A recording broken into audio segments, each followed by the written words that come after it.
A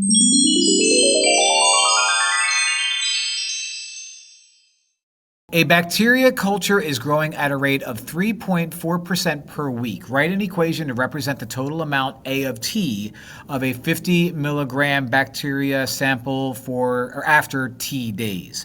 So this is a percent increase formula. Percent increase formula, if we're using A of T, is going to be your initial amount times the quantity 1 plus whatever rate you have to the T power. Now the rate that A, by the way, is the initial amount. That's going to be our 50. The rate that we're going to have is not 3.4 because we want the rate in decimal form. So moving the decimal point over twice, our rate is going to be 0.034. So putting that all together, we have A of T equals 50 times the quantity 1 plus 0.034 to the T.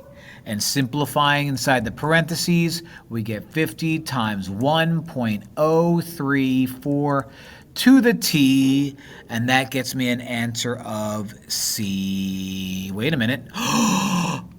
I care about answering it after T days. Oh, so the original problem brought up weeks, but I care about per days. So if I give you an original value per week, and then all of a sudden I turn it into days, then what I have to do is take my time and divide that by 7. Oh, tricky, tricky, tricky. I almost missed that. Because a day's value is going to be the entire week over 7. Oh, what? That was a close one. That was a close one. That was a close one. That was a close one. Phew.